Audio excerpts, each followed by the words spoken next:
graphics to show up there. There we go.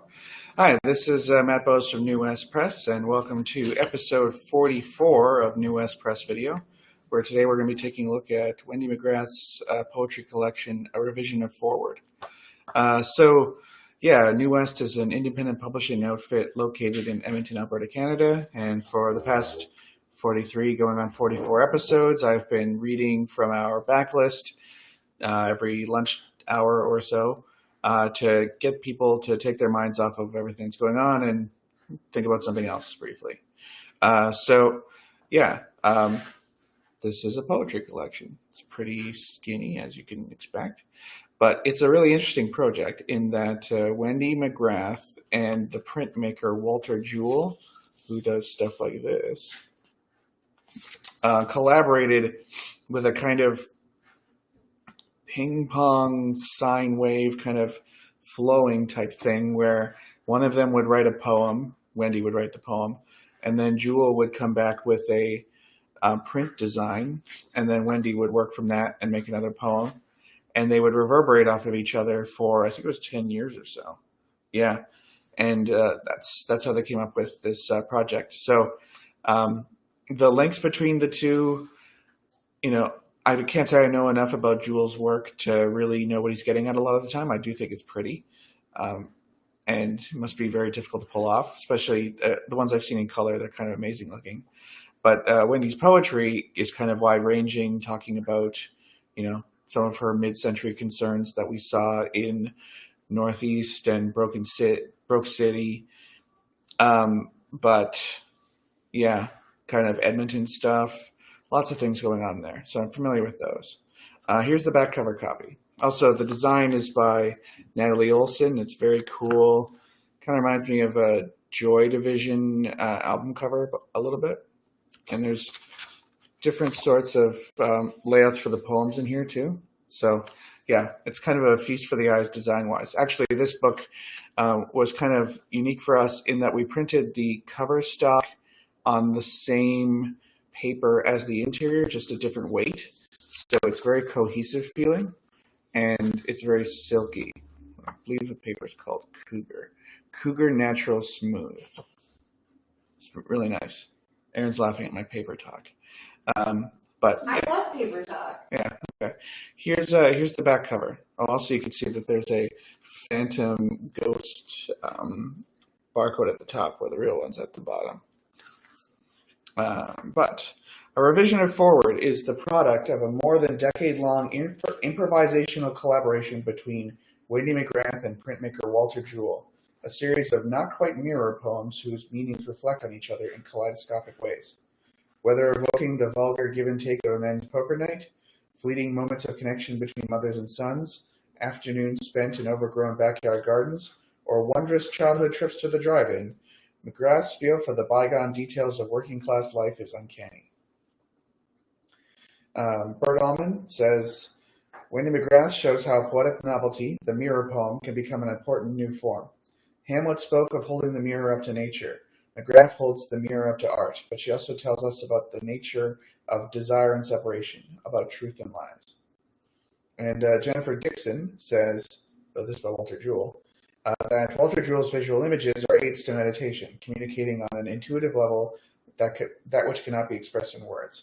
In them, we experience in suspended time the knife's edge between creation and destruction. How about that? Here's a couple poems to give you a taste of the collection. The title page is also very cool. I like the look of that.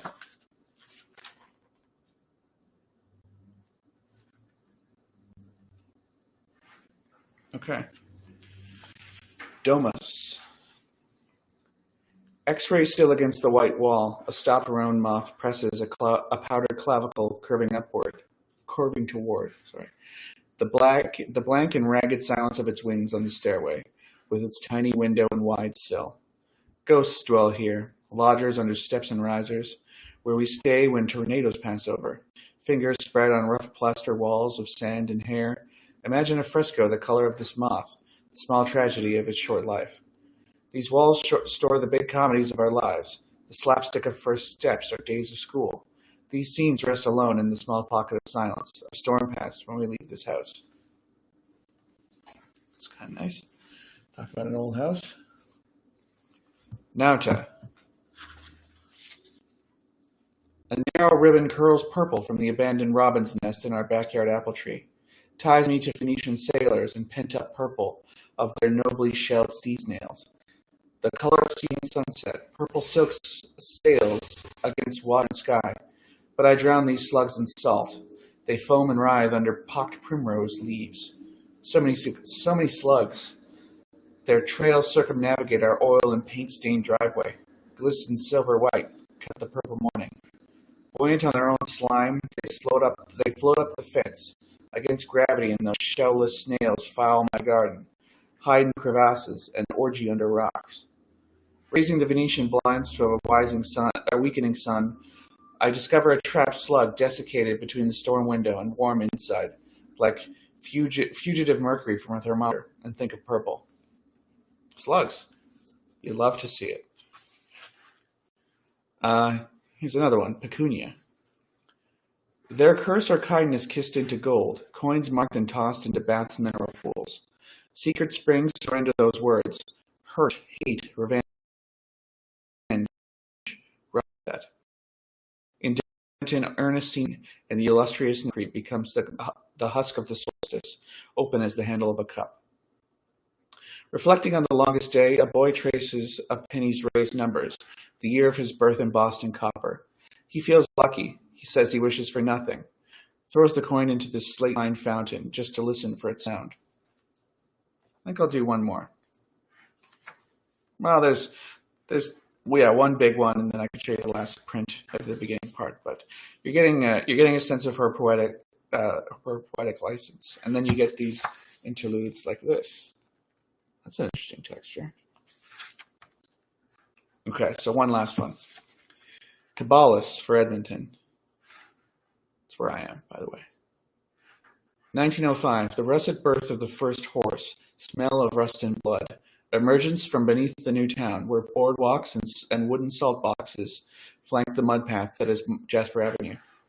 Shabby men and women caught walking to photographic infinity, their shadow faces already resigned to anonymous placement of bodies, their feet on the planks of dust. Fashion shortens, lightens the ghost images they will become. 1965. The birth of a second horse. A velvet nap emerges from a dark shroud, split pavement, like skin drawn in Da Vinci dissection. A sidewalk photographer steals an image in front of Kresge's downtown, buff-colored gloves and a matching chiffon scarf. Her lips are red. I hold tight to her hand. Wearing a white blouse, I'm scared to wrinkle up, so I don't even smile. Remember tickets $6.59, said money within 14 days. The horse is a dream of this city, a heartbeat and faith in wide asphalt streets, ghost sounds of soon-to-die buildings. That last bit refers to the fact that Edmonton tears down buildings all the time. So even though our city's maybe 115 years old or so, there aren't that many old buildings. 2005, the gray death of the last horse. Hoofbeats beside Friday morning rush hour on the wrong bus, and we backtrack downtown, LRT from the University Station. Gumby and pokey buttons pinned to my son's brown fishing hat, faces in the barrier of smoke-tinted glass, and I barely know us. We look like ghosts, he says. Our images move forward from the last train car. The horse disappears under the tracks.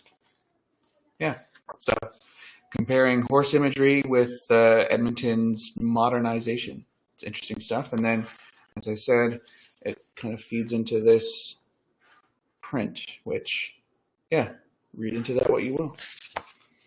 So if you're interested in picking up a copy of Wendy McGrath's A Revision and Forward, we are currently selling it through All Lit Up or your local independent bookstore. You can call them. Some of them are reopening or have curbside delivery. They can order this in no problem. But if you're living in a place where you can't, alllitup.ca is handling our print delivery right now until we go back into the office. And since this is such a kind of premium, luxurious poetry collection, I don't believe it has an ebook version right now because we wanted to kind of keep the exclusivity of print. But if you're interested in one, let me know. Maybe we could do it. Who knows? Anything's possible. Anyway, it's Friday, so have a good weekend, and we'll see you on Monday.